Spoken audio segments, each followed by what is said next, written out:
Nilikha niya ang langit at lupa. Nilikha niya ang araw at buwan. Nilikha niya ang mga isda't ibon, mga gubat at karagatan. Tunay siyang banal at dakila.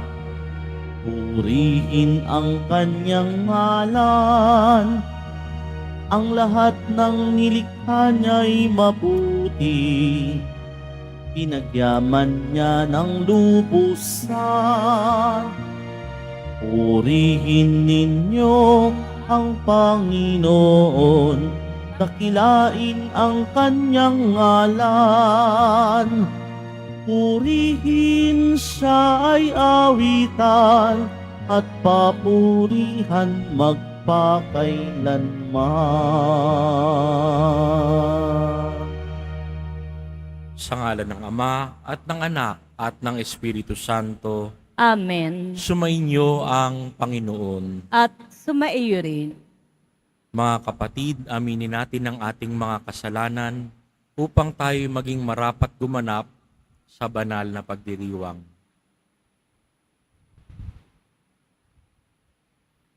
Inaamin ko sa makapangyarihang Diyos at sa inyo mga kapatid, na lubha ako nagkasala sa isip, sa salita, sa gawa, at sa aking pagkukulang. Kaya isinasamo ko sa mahal na Birheng Maria, sa lahat ng mga anghel at mga banal, at sa inyo mga kapatid, na ako'y ipanalangin sa Panginoong ating Diyos. Kaawaan tayo ng makapangyarihang Diyos, patawarin tayo sa ating mga kasalanan, at patnubayan tayo sa buhay na walang hanggan. Amen. Panginoon, kaawaan mo kami. Panginoon, kaawaan mo kami. Kristo, kaawaan mo kami.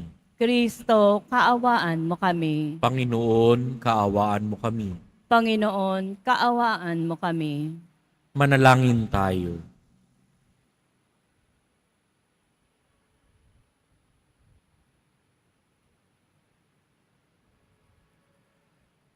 Ama naming makapangyarihan, ibinigay mo sa iyong sambayanan sina San Cornelio at San Cipriano bilang mahuhusay na tagapangasiwa, bilang katugunan sa kanilang pagdadalangin.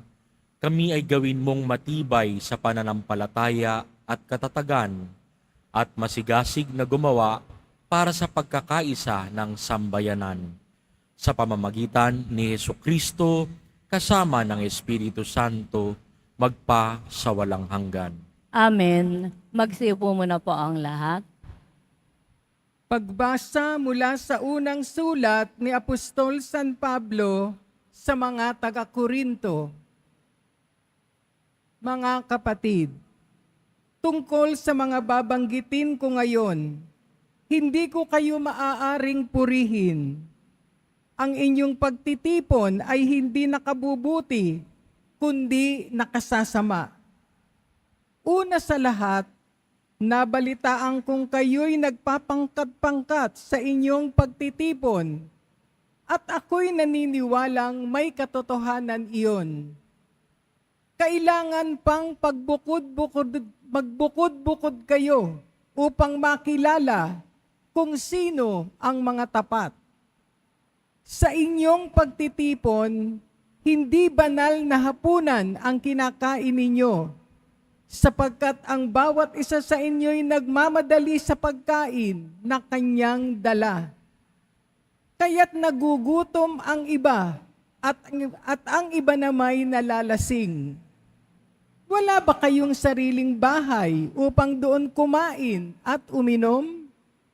O hinahamak ninyo ang simbahan ng Diyos at hinihiya ang mahihirap? Ano ang gagawin ko ngayon? Purihin kayo? Hindi ko kayo pupurihin. Ito ang aral na tinanggap ko sa Panginoon at ibinibigay ko naman sa inyo.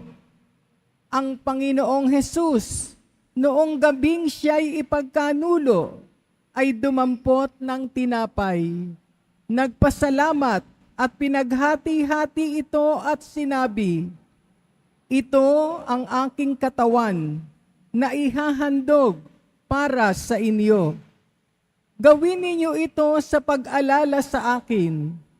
Gayon din naman, matapos maghapunan, ay hinawakan niya ang kalis at sinabi, "Ito ang kalis ng aking dugo, ng bago at walang hanggang tipan.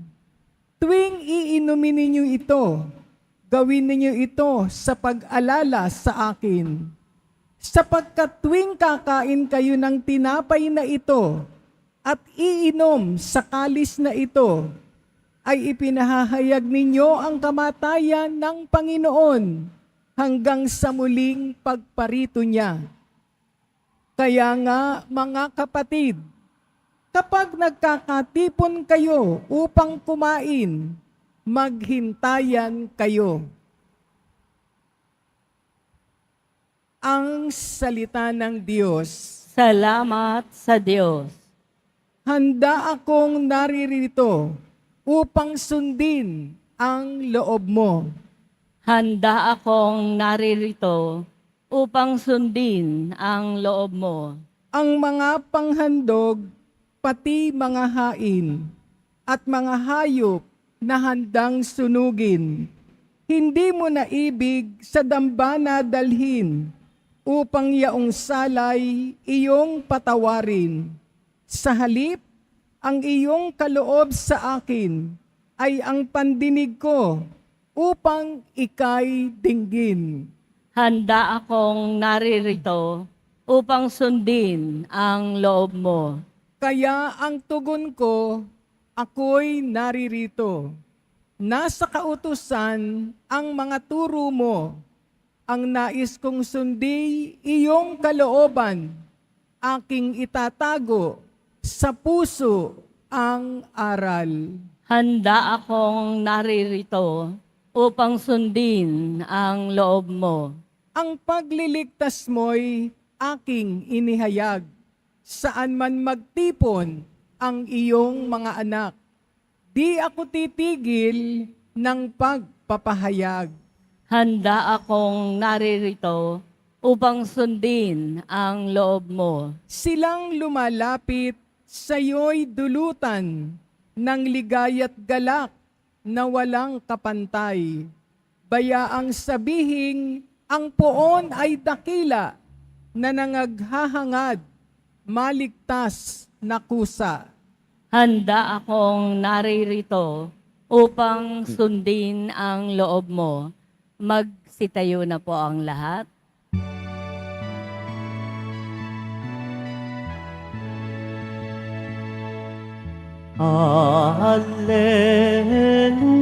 Hallelujah, Hallelujah,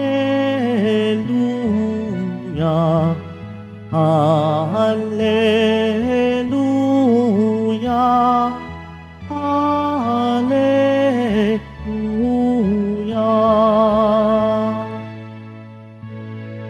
Kay laki ng pagmamahal ng Diyos sa sanlibutan, kaya't anak niya'y binigay. Alleluia, Alleluia, Alleluia, Alleluia.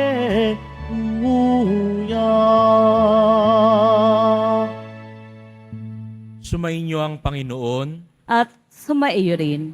ang pagpapahayag ng mabuting balita ng Panginoon ayon kay San Lucas. Papuri sa iyo, Panginoon.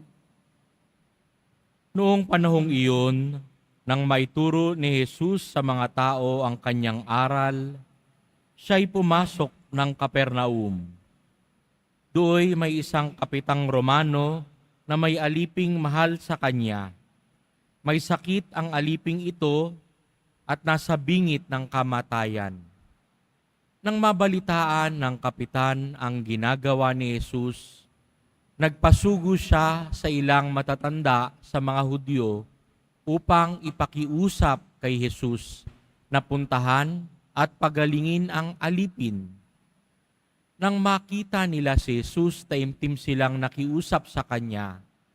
Siya'y karapat-dapat na pagbigyan ninyo sapagkat mahal niya ang ating bansa, wika nila. Ipinagpatayo pa niya tayo ng isang sinagoga, kaya't sumama sa kanila si Jesus.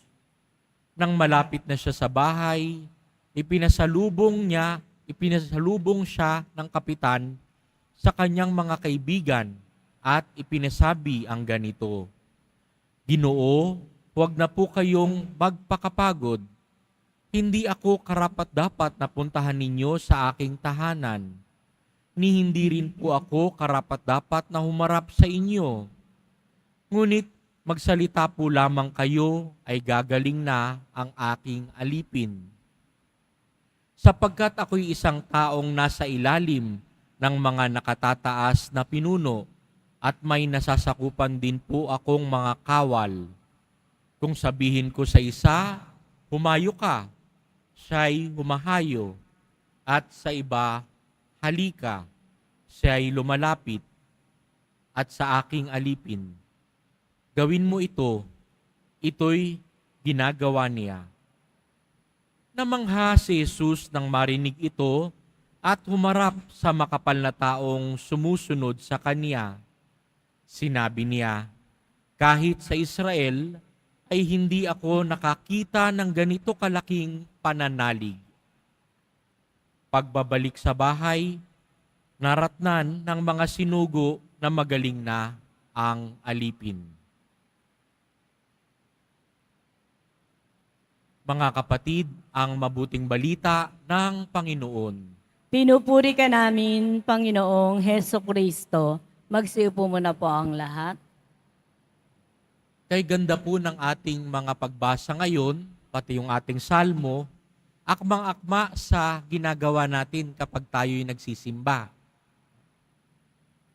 Kung babalikan natin yung sulat ni Apostol San Pablo sa mga taga-Korinto, pinaalala niya dito yung part ng consecration, kung kailan nagiging katawan ni Kristo ang tinapay at ang alak ay nagiging dugo ni Kristo.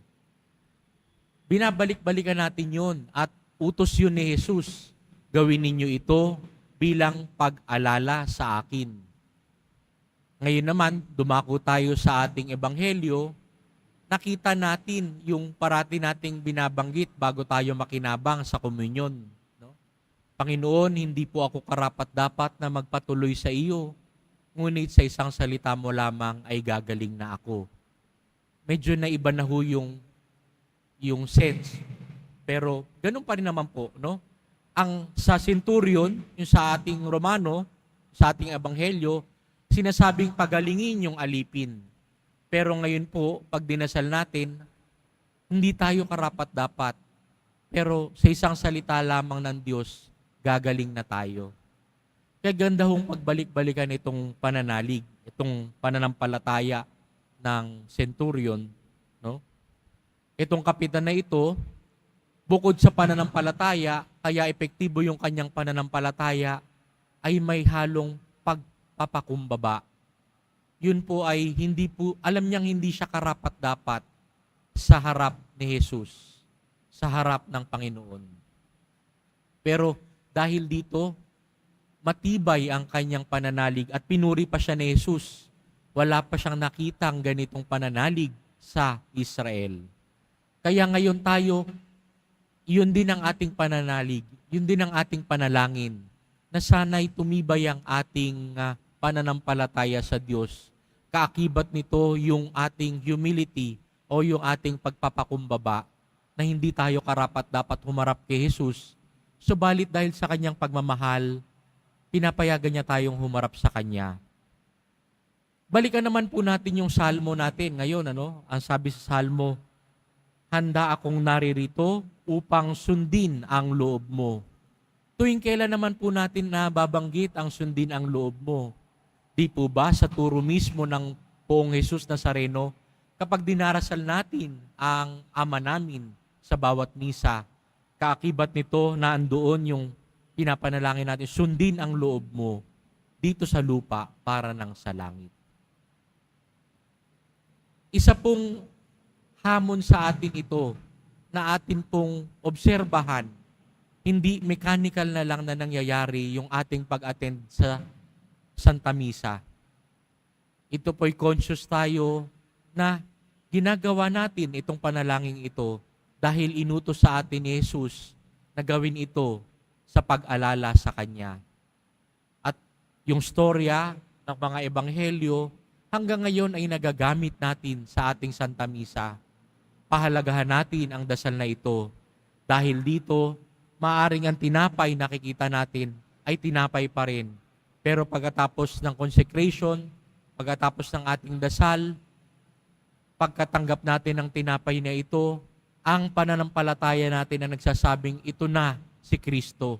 Ito na ang katawan ni Kristo na aking tatanggapin. Naway mabuhay siya sa aking puso para lahat ng aking makasalamuha ngayon sa araw na ito ay makita si Jesus sa akin. At nang sa gayon, makita ko rin si Jesus sa aking mga neighbors o sa aking mga kapwa-tao. Amen. Magsitayo na po ang lahat.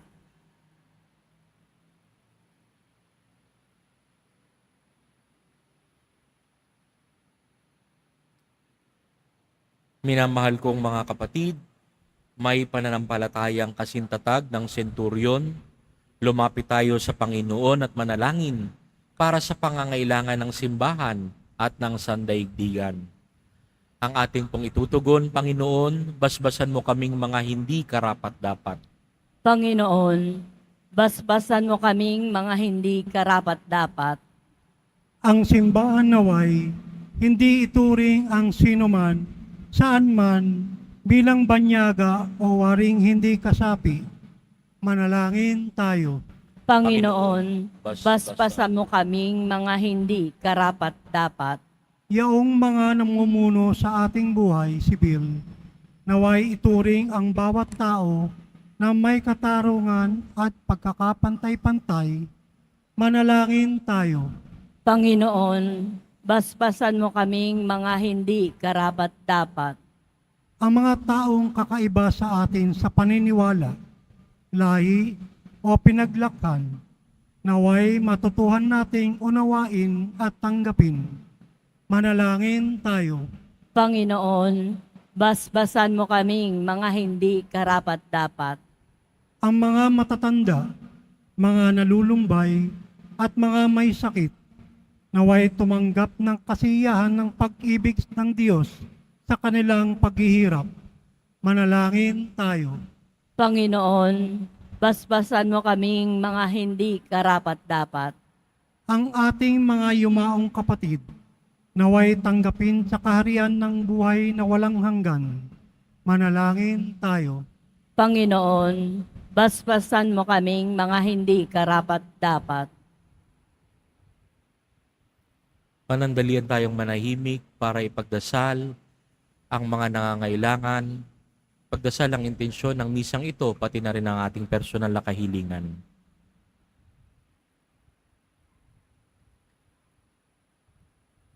Manalangin tayo. Panginoon, basbasan mo kaming mga hindi karapat-dapat. Ama naming mapagmahal, tinanggap ng iyong anak ang pananampalataya ng senturyon na lumapit sa kanya ng may pagtitiwala at pagpapakumbaba.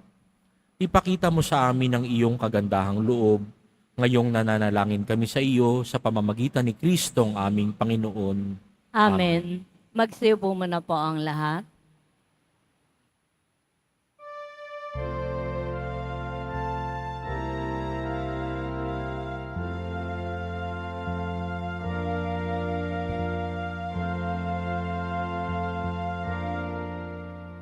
Itong tinapay at alak na mula sa'yo, muling ihakain sa kabutihan mo.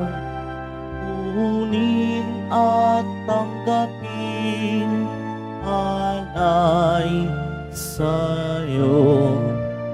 Pasasalamat ng puso.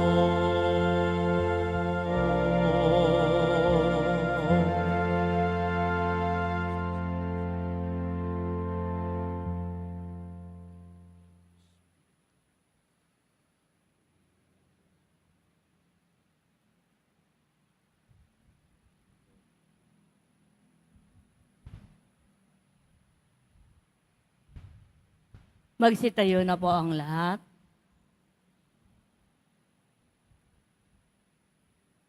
Manalangin kayo mga kapatid upang ang paghahain natin ay kalugdan ng Diyos amang makapangyarihan.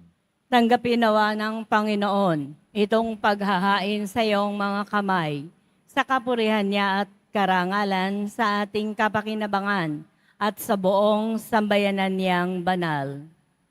Ama naming lumikha, tanggapin mo ang mga alay ng iyong sambayanan, ngayong ginugunita ang tinitiis ng iyong mga martir, ang banal na paghahaing nagdulot ng kagitingan upang matiis ni na San Cornelio at San Cipriano ang mga pahirap ng kalaban ay magbigay dinawa sa amin ng katatagan sa mga kahirapan sa pamamagitan ni Jesucristo kasama ng Espiritu Santo magpa sa walang hanggan. Amen. Sumainyo ang Panginoon, At sumaiyo rin. itaas sa Diyos ang inyong puso at diwa, Itinaas na namin sa Panginoon. pasalamatan natin ang Panginoong ating Diyos. Marapat na siya ay pasalamatan. Ama naming makapangyarihan, tunay ngang marapat na ikaw ay aming pasalamatan, ngayon aming kagalakan na sina San Cornelio at San Cipriano ay parangalan. Sila'y kapanalig naming may paninindigan na ikaw ay ipahayag kahit sila'y mamatay, sapagkat minarapat mong kanilang matularan ang iyong anak na naghain ng sariling buhay. Tulad ng naganap sa iyong anak, ang dugo ng mga martir ay dumanak, hindi dahil sa katatagang likas, kundi dahil sa iyong bigay na lakas. Kaya kaisa ng mga anghel na nagsisiawit ng papuri sa iyo nang walang humpay sa kalangitan, kami nagbubunyi sa iyong kadakilaan. Santo, Santo, Santo, Panginoong Diyos ng mga hukbo, napupuno ang langit at lupa ng kadakilaan mo. O sana sa kaitaasan, pinagpala ang naparirito sa ngalan ng Panginoon. O sana sa kaitaasan, magsilud po ang lahat.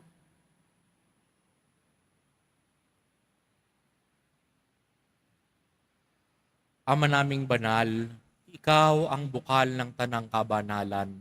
Kaya't sa pamamagitan ng iyong Espiritu, gawin mong banal ang kaloob na ito upang para sa aming maging katawan at dugo ng aming Panginoong Hesukristo.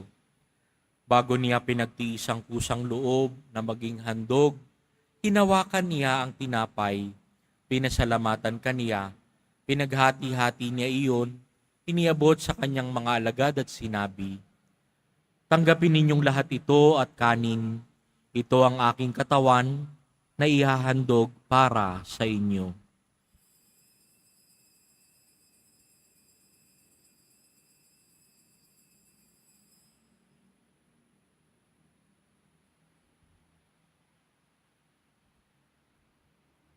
Gayun din naman, noong matapos ang hapunan, hinawakan niya ang kalis. Muli kaniyang pinasalamatan. Iniabot niya ang kalis sa kanyang mga alagad at sinabi, "Tanggapin ninyong lahat ito at inumin. Ito ang kalis ng aking dugo, ng bago at walang hanggang tipan. Ang aking dugo na ibubuhos para sa inyo at para sa lahat sa ikapagpapatawad ng mga kasalanan. Gawin ninyo ito sa pag-alala sa akin."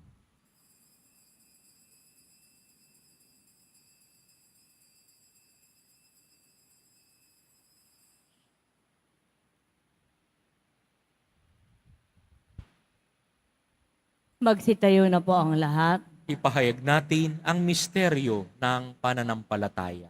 Si Kristo'y namatay, si Kristo'y nabuhay, si Kristo'y babalik sa wakas ng panahon. Ama, ginagawa namin ngayon ang pag-alala sa pagkamatay at muling pagkabuhay ng iyong anak, kaya't iniaalay namin sa iyo ang tinapay na nagbibigay buhay at ang kalis na nagkakaloob ng kaligtasan. Kami nagpapasalamat dahil kami iyong minarapat na tumayo sa harap mo para maglingkod sa iyo. Isinasamo namin kaming magsalo-salo sa katawan at dugo ni Kristo ay mabuklod sa pagkakaisa sa pamamagitan ng Espiritu Santo. Ama, lingapin mo ang iyong simbahang laganap sa buong daigdig. Puspusin mo kami sa pag-ibig kaysa ni Francisco na aming Santo Papa at ni Jose na aming Obispo at ng Tanang Kaparian. Alalahanin mo rin ang mga kapatid naming nahimlay nang may pag-asang sila'y muling mabubuhay, gayon din ang lahat ng mga pumanaw. Kaawaan mo sila at patuloyin sa iyong kaliwanagan. Kaawaan mo at pagindapatin kaming lahat na makasalo sa iyong buhay na walang wakas.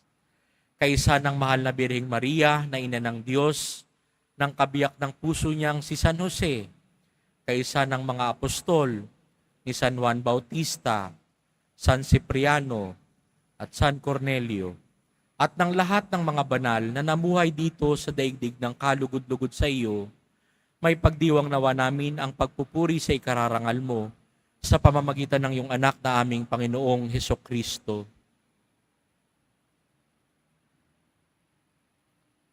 Sa pamamagitan ni Kristo, kasama niya at sa Kanya, ang lahat ng parangal at papuri ay sa iyo, Diyos Amang makapangyarihan, kasama ng Espiritu Santo, magpa sa walang hanggan.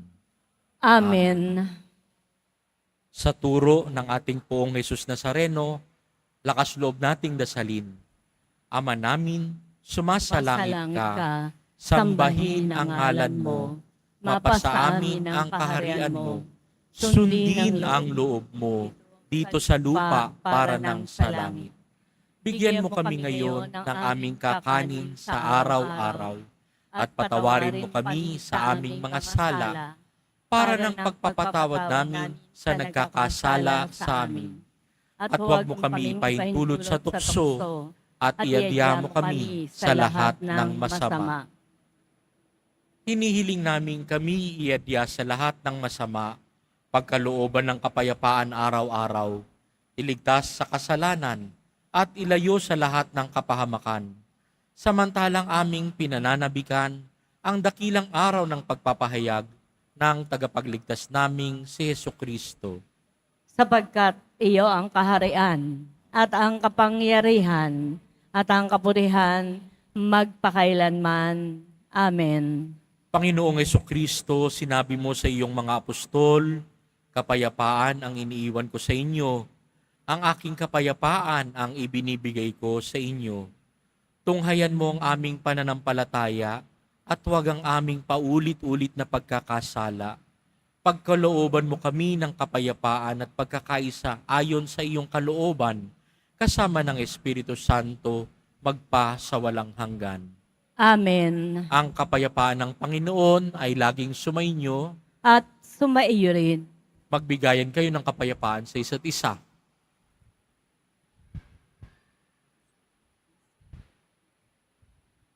Kordero ng Diyos na nag-aalis ng mga kasalanan ng sanlibutan, maawa ka sa amin. Kordero ng Diyos na nag-aalis ng mga kasalanan ng sanlibutan, maawa ka sa amin. Kordero ng Diyos na nag-aalis ng mga kasalanan ng sanlibutan, ipagkaloob mo sa amin ang kapayapaan. Magsilod po ang lahat.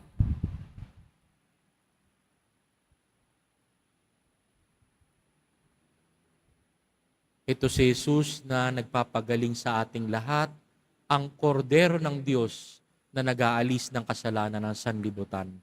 Mapapalad tayong inaayayahan sa kanyang piging.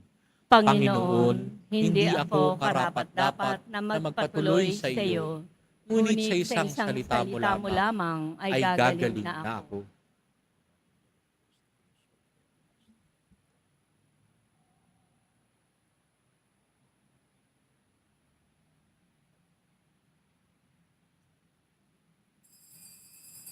Para po sa lahat ng tatanggap ng banal na komunyon, sasagot po tayo ng amen pagkasabi po ng pari o lay ministers ng katawan ni Kristo at isubo po agad sa bibig bago umalis sa harapan ng pari o ng lay ministers. Sumunod po tayo. Maraming salamat po.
Magsitayo na po ang lahat.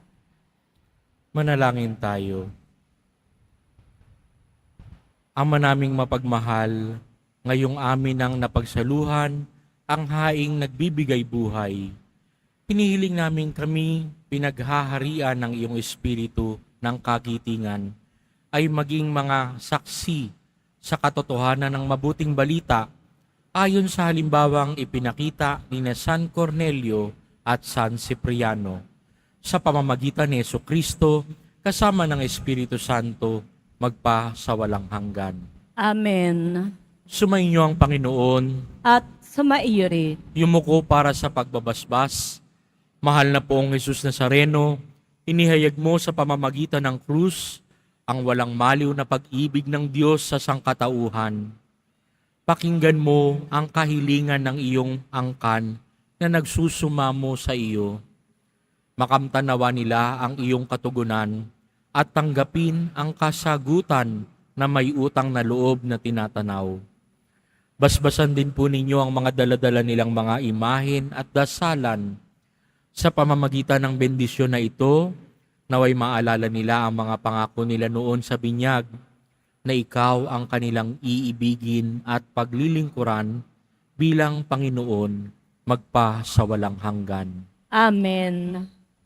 At pagpalain kayo ng mapagmahal at makapangyarihang Diyos Ama, Anak at Espiritu Santo. Amen. Humayo kayong taglay ang kapayapaan at pag-ibig ng poong Jesus Nazareno. Salamat sa Diyos.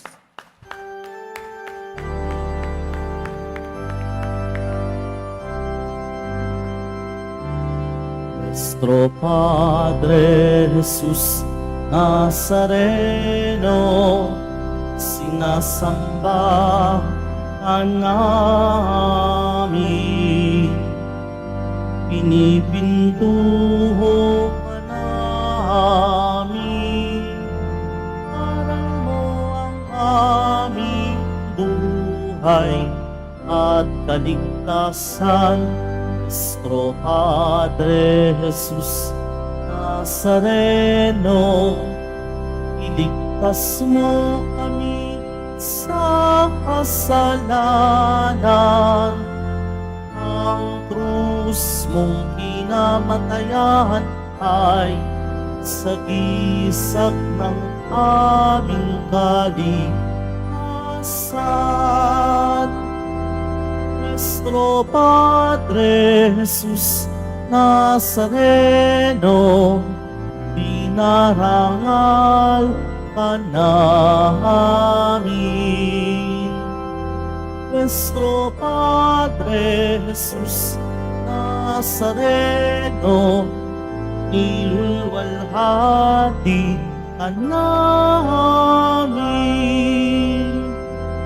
Nuestro Padre Jesus Nazareno, dinarangal ka namin. Nuestro Padre Jesus Nazareno, nilulwalhati ka namin.